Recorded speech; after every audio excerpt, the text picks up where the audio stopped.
On February 4th, 2007, Prince was supposed to do a halftime show. You guys know this story?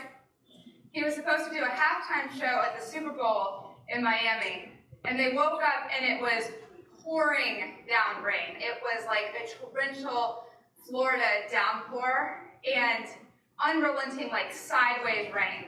And as you know, the Super Bowl is on a stage outside, right? And everybody was in chaos.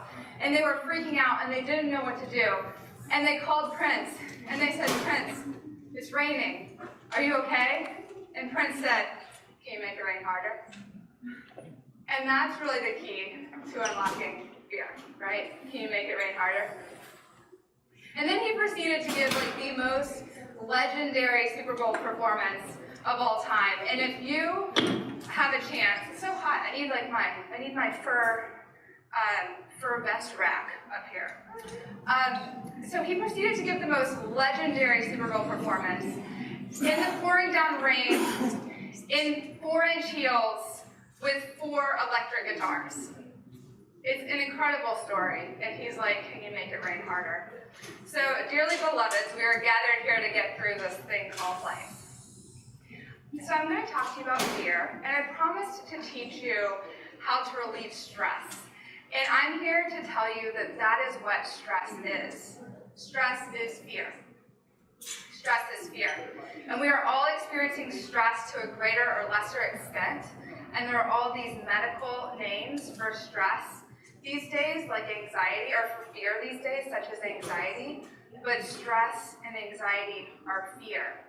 And I say just fear, but I know how powerful stress can be, and if you experience stress, and if you're human, then it can feel insurmountable, right? The stress can feel like there's no way out of it.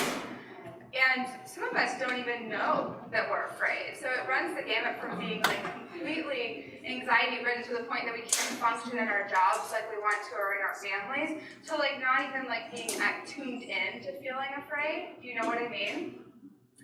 So if you experience stress, you experience fear.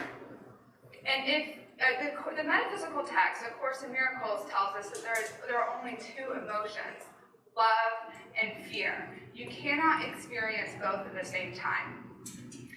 And in academia, we hear nuanced arguments about emotions, like how, oh yes, you can feel love and fear at the same time. If you fear for your child, for example, that fear is coming from love. But if we're really honest with ourselves, we can smell the bullshit on that from a mile away, yes? Can we smell the bullshit on that? That fear and love can coexist? You cannot experience them both at the same time. We know, for example, that parenting out of fear makes it all about the parent. So the parent just throws all of their unexamined baggage onto the child, right? It's got nothing to do with the child's flourishing. It's got everything to do with the parent's unconsciousness that needs to be worked out far away from the child. And if you've ever tried to write a paper or give a speech or talk to a potential investor while in anxiety or fear, you know it was probably hard to access the flow, you know?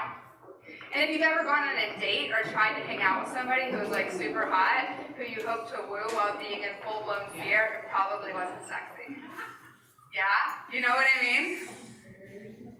Because I've been there. So we can smell the bullshit on the fear and love can coexist kind of thing, right? Love is our natural state of mind, and it's the part of ourselves that's concerned with giving to others, right? The part of ourselves concerned with telling the truth. And it feels like gratitude and joy. And it's the voice that says, everything's going to be all right. It is also the voice that says, I need to take some action right now. And sometimes love says no, right? But love is clear and gentle and fully and completely at peace. The way is not hard, but it's very different. Fear is an unnatural state of mind.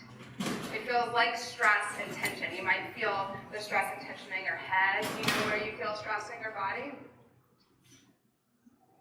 You know where you feel fear in your body? Yeah. Yeah, and it can lead to all sorts of things like racing thoughts, intrusive thoughts, awkward behavior, and even resentment and rage. According to the Course in Miracles, all forms of fear have one thing in common, and that is that they are all insane. All forms of fear are completely insane. And all fear is insane because it's based on a false perception of reality. So we relate to the world completely based on a perception of the reality from our past, right? Fear occurs only inside of our minds, and it's based on a false perception of reality. Projection makes perception. So we look inside, and we decide what we want to see, and then we look back out, and then we see it, right? So the drama of fear occurs only inside the mind and is not based in reality. All the drama happens in our minds. So it behooves us to address our fears, right? Like if we're going to be free of stress and anxiety, we need to see what we're afraid of, right? Yeah? Are you excited about that? Fear, yeah. So all thought creates form on some level. All thought creates form on some level. So for example, let's say you're texting somebody, and you just send them a text, and then you're like, oh, that was kind of crazy. I'm going to send them another text so that they know I'm not crazy. And then you send them the other text, and they're like, oh, I just double texted. Well, I should probably send another text so they know that I know I just double texted, so I send another text. Well, now you're acting crazy, right? So you started with the fear, and then you produce the whatever you think is going to come as the outcome, right? So we create the fear. Have you ever been in a relationship and you're afraid that they're going to leave you, and so then you start acting in ways that make them want to? Does anybody know what I mean? You're like, you're not going to leave me, are you? It's like so hot, right? So please don't leave me.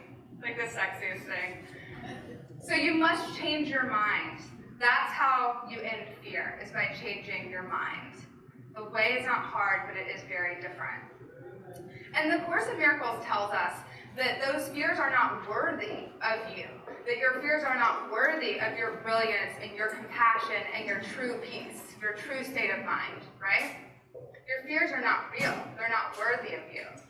And the way that we get to that feeling of love and freedom and peace and confidence and abundance that is our natural state is not by going out and trying to figure out what love and abundance is, right? It's by removing the blocks to love and abundance. Do you follow? So you don't go out and look for, how do I figure out what love is? What's the meaning of love? I spent a lot of time in my 20s trying to figure that out. Didn't work. It's about finding out what's blocking me from feeling love, from feeling true abundance.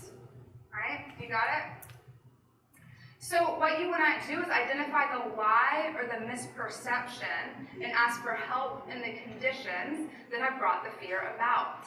Right? And you can ask the universe, your higher self, God, whatever name you want to call it, your intuition. Ask for help in the conditions that brought the fear about. And the conditions that brought the fear about are always a certain way of thinking, because remember, fear begins inside your mind. And it's a way that was conditioned when we were all very young. And that way of thinking can be undone. So you might think that you have to change features of the external world to feel peace, right? But that's not necessarily true. You don't have to get out of the marriage or get into the marriage. You don't have to get the deal or get the next grant or get the A, right? You can change your mind and you can access peace. So the definition of a miracle is a shift in perception from fear to love, from scarcity to abundance. A shift in perception. Seeing the world differently. That's what a miracle is. So tonight you're going to experience a miracle firsthand. We're going to do some work to actually get you to the point where if there's a fear in your life right now, that you're free of that fear. That you can walk away tonight being completely free of that fear. And fully equipped to handle it when it pops up in your mind. Fully equipped to see it and to see it for what it is, as the absolute bullshit that it is when it gets into your mind. Does that sound good? Yeah. Okay. And then when you leave here tonight, my guess is that somebody's going to say something along the lines of, it's raining. Are you okay? And you're going to be like, can you make it rain harder?